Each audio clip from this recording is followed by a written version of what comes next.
आज हामी छत्रदेव गाउँपालिका वडा नम्बर 4 मा अवस्थित सिमले भन्ने ठाउँमा आउँदाखेरि यहाँ एकजना बुवा भेटिनुभयो। उहाँ अहिले 83 वर्षमा हुनुहुन्छ अरे। अझै पनि उहाँले है टनक्क बाख्राहरू लिएर हैन बिहान आउनुहुन्छ, टक्क खाना खाएर कति बजेतिर आउनुहुन्छ? 10 बजे आउनुहुन्छ है। 10 बजे आउनुहुन्छ, बेलुकी 5 बजे जानुहुन्छ हैन। हजुरको शुभ नाम के पर्यो बुवा? मेरो शुभ नाम त भीमबहादुर। भीमबहादुर हो, भीमबहादुर बुवा हुनुहुन्छ। भीमबहादुर मुखिया। भीमबहादुर मुखिया हुनुहुन्छ। उहाँ झिरभाष हैन?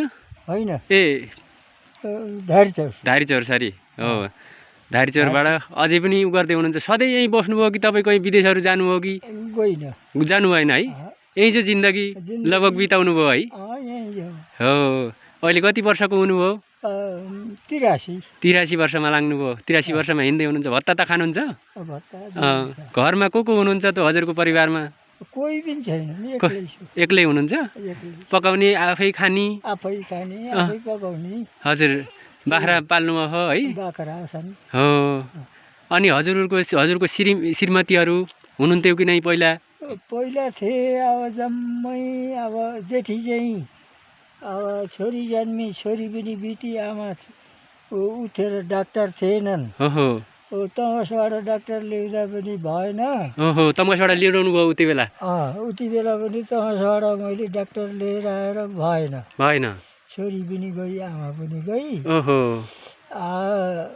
कान्छी छोरा भएनन् भनेर कान्छी ल्याए, कान्छी पहिले गई, पहिले जानु। माइलीतिरको अब छोरी पनि गई, आमा पनि गई। ओहो, यस्तो केही भएर भन्ने त्यही रोग पत्ता लागेन? केही अब छोरीले भने सधैँभरि बुवा अबेला आउनुहुन्छ भात खान भन्थे। म आउँछु। फेरि त्यही दिन मैले 12वटा 6वटा गाई गोरु, हजुर, 6वटा बाख्रा, 12वटा बाँधेर लगेर छोरी कहाँ थुने बाँधे। छोरीको घर नजिकै थियो? यही नजिकै। त्यहाँबाट त्यति गरेर बाँधेपछि त्यहाँबाट जमै अब कर्मी काममा हिँड्नुहुन्छ गरी, अनि त्यहाँबाट मैले आगो फुक्न लगाएको थिएँ र जमै आउनुभयो। त्यहाँबाट जमै आएपछि के भयो भन्नुहुन्छ भने, बुवा चामल भेटिएन, अब कता राखिन्छ आटो भयो भने पकाऊँ भनेर जयले भन्नुभयो। आटो पकाएर उतार्ने बेलामा कान्छी बुहारी पलाँतीलाई तमास गएर लिएर आई छोरीले। बा अब तरकारी बनाउनु भन्थ्यो। मैले भर्खर गाई गोरु बाँधेर आएको थिएँ। अब जय भर्खर कामबाट आउनुभएछ। पलाती केटोले माछाहरू लिएर आइदिरहेछ। त्यहाँबाट बनाउनुहोस् त, म पनि भर्खर कामबाट आउँछु अरे भनेर जयले भन्नुभयो। जयले भनेपछि त्यहाँबाट त्यही त्यो खलाती केटोले, मेरो खलाती केटो, त्यसैले चाहिँ काठकुट गरेर आयो। त्यहाँबाट त्यही कान्छी नातिनी बुहारीले पकाइउरिर त्यहाँबाट छोरी जयलाई, त्यहाँबाट मलाई, सबै घरको परिवार बसेर चाहिँ हामीले खाइयो। खाएपछि के भयो भने म 10 बजे घर झरेँ। 10 बजे घर झरेपछि एक झप्का सुतेछु। त्यहाँबाट पिसाब लाग्यो। पिसाब गरेर त्यहाँबाट मोबाइलको बत्ती देखेँ। मोबाइलको बत्ती देखेपछि यो बत्ती कहाँ जाने छ भन्दै मैले ख्याल राखेर, अरूले बालेको बत्ती देख्नुभयो? मलाई बोलाउन आउने मान्छेले बत्ती बालेको देख्नुभयो? बत्ती बालेको देखेँ। त्यहाँबाट म जागै छु। हजुर। 4 फेरसम्म बोलाएँ, म बोलिनँ। बोल्नु होइन? ढोका पनि खोलिनँ। फेरि म बरन्डा सुत्छु। हजुर। बरन्डा सुतेको थिएँ। त्यहाँबाट पछिबाट बुवा बुवा भने ओहो बरन्डा ढोका खोले हो होइन सुत्ने बेला किन हिँडिया छ केटा हो अनि तिमीहरू केलाई हिँडिया छ सुत्ने बेला हो भनेर मैले भने हजुर आबैलाई सन्चो नभएर तपाईँलाई लिन आएका हुँ भने ए त्यहाँबाट कोट जोडाएको थियो बिरुक्क उठेर त्यहाँबाट कोट लगायो अरे त्यहाँबाट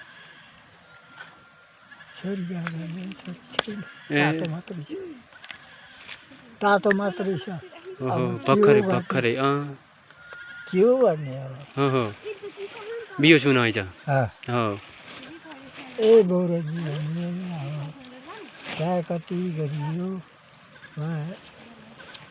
नातिनी हाडा दिइयो छ ए हाडा हुनुहुन्छ नातिनी त हुनुहुन्छ नातिनी त हुनुहुन्छ नातिनी छ ओ अनि कति वर्ष भयो त बुवा तपाईँले यो अहिले एक्लै जीवनयापन गरेका अहिले 10 वर्ष हो 10 वर्ष एक्लै बस्नुहुन्छ खानुहुन्छ पकाउनुहुन्छ बिहान उठ्नुहुन्छ है बाख्रा लिएर हुनुहुन्छ हुँदाखेरि हो नातिनी बुहारीहरूले हजुर गर्छन् हो त्यसो भए त सहारा त छ नातिनी बुहारीहरूले गर्नुहुन्छ होइन हो नातिनी बुहारीहरूले गर्छन् हजुर अहिले दसैँ अनि बिरामी भएको थिएँ हो त्यहाँबाट एउटीले एक फेराको तिरे हजुर एउटीले एक फेराको तिरे ए मलाई सन्चो हो त्यही त बुवा हो नि अहिले त ठिक हुनुहुन्छ हो छोड्नुहुन्न हो बगैदा हो नि अहिले त तपाईँ ठिक हुनुहुन्छ औषधि खाँदै हुनुहुन्छ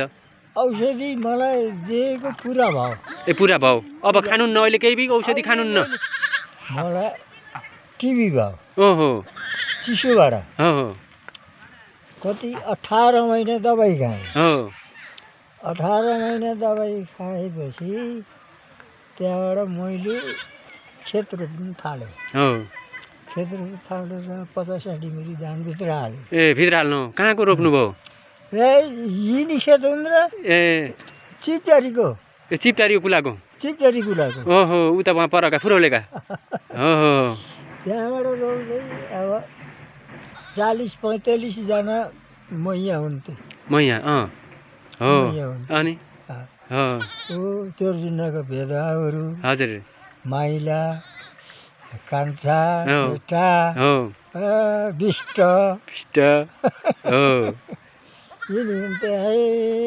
गरेर अनि गरियो अनि अब अहिले जेउस यति गोजा भयो भने त बुटोल जाने बुटोल यो घरको सम्पत्तिले शराब नि छ शराब गर्दाखेरि खानुहुन्न हो कि मैले अवतिले भने कि होइन एकदम सही भन्नुभयो बुवा तपाईँले यही यत्रो अहिले 83 मा हिँड्दै हुनुहुन्छ होइन 83 वर्ष यही बिताउनु भयो भनेपछि होइन हजुरले त देख्नुभयो नि पहिलाहरू कसरी गर्नुहुन्थ्यो होइन कति रमाइलो थियो होला अहिले गाउँघर कस्तो लाग्छ त्यो सम्झिँदाखेरि ए गाउँघर सुनो छ बुवा है कसरी सुन्नुभयो यति गोजा छैन नभए काटेर बुटोल जाने बुटोल अनि अब गोजा छैन अनि हो नि बुवा त्यही त सम्पत्ति नगरेर हो खालि बुटोल जाने अनि यस्तो भन्छु हो अनि बुवा तपाईँको जिन्दगीमा कुनै रमाइलो क्षणहरू होला नि तपाईँको जोगानीमा त्यस्ता केही रमाइलो क्षणहरू छन् भने होइन यसो भन्नुहोस् न हामीले पनि सुनौँ होइन र ए अब के गर्ने यो बुढाबुढी भएपछि होस आउने होस् हो बेसरी नि त्यही भएर हो मैले भन्छु मन्दिर सबै आफ्ना छन् हजुरले कति 3 टिभी गर्नुभएको है 3 टिभी गर्नुभयो 2 टिभी हुन् ए हजुर हजुर कान्छी चाहिँ ल्याइथी हो हजुर छोरा भएनन् लिएको हो कसै भएनन् जो कसै 3 टिभीबाट पनि भएनन् अब बेटीतिर 2 छोरी भए ओहो